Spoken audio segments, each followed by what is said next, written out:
Situation here as we work through this evening, and the setup is really about 2 hours later than it was last night. That puts it in arrival for the metro after sunset, which is after 8:30, and you get the idea. It is going to be another line of severe weather and strong storms. As you look here to the west, there are two separate lines that are beginning to pull apart, diverge, if you will. The northern portion of this line, you notice the black shaded counties, those are tornado warnings, and it is all tracking here well off to the north. The southern portion of the line will work here off to the north and to the east-northeast, putting the metro into the weather gun. And as I say that, there it is, the red box that includes the metro, the latest tornado watch in place until midnight tonight. So this is going to be a bit of a late evening. Let's work along this line and talk about the tornado warnings that are in place right now. First of all, the tornado warning here for northern portions of Douglas County into 7:30 p.m. and for Grant and Otter Tail County into 8 p.m. A little further down the line here, we had reports earlier just to the north and to the northwest of Wilmer here into the Bruton area of a tornado on the ground with a forward speed, a forward motion of upwards of 70 miles per hour. These storms are tracking here off to the northeast.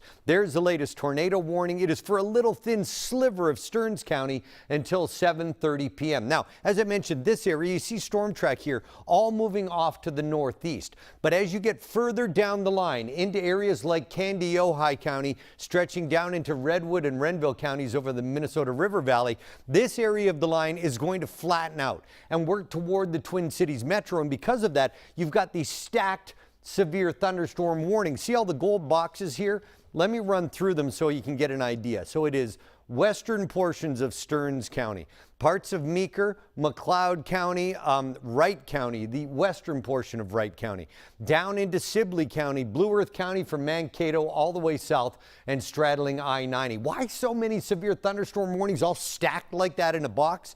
This line will continue to advance toward the metro. So when you begin to think about widespread straight line wind damage, which is what has been reported so far tonight, all along this squall line with winds at 70 and 80 plus miles per hour. So along this line through the core, move it off to the northeast at between 40 and 50 miles per hour. And look at the names that begin to pop up here. So arrival of the strongest portion of the storm, the cores of the storm, Cold Spring in 18 minutes, Litchfield in 9 minutes, Buffalo Lake right now, and Milford in 5 minutes. Everything is tracking off to the northeast at between 40 and 50 miles per hour. And the one thing you're going to notice here as you look down this line, and I want to be able to give you an idea, as you look down this line, see this little spin here that says early?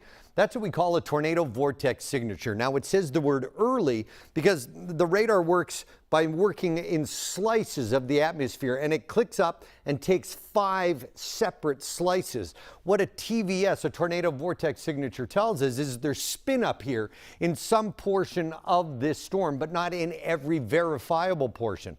It lets us know there's a spin. And this is something here, and I mentioned this last night. I got some hassle online. People said, "Why? I didn't even understand what you were talking about." This is what we call a QLCS, quasi-linear convective system. All along the front here, these winds are just pushing almost like a bulldozer and driving into the ground. So as the winds hit the ground, you get a little bit of a velocity difference. There's where we get the spin-ups all along this line. And like we did last night, we started to look inside the storms. Well, look, anywhere that you see this green color where it gets brightest, those are the strongest winds working toward the metro.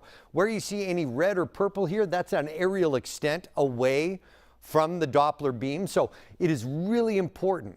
This line right here, all along from parts of Candy-Ojai County all the way south, we're going to experience strong straight line winds at 70 to 80 plus miles per hour.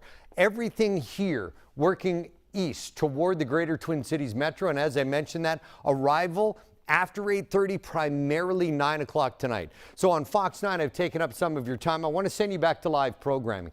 Just wanted to give you an idea of the strong dynamic storms that are approaching the Twin Cities metro after sunset tonight.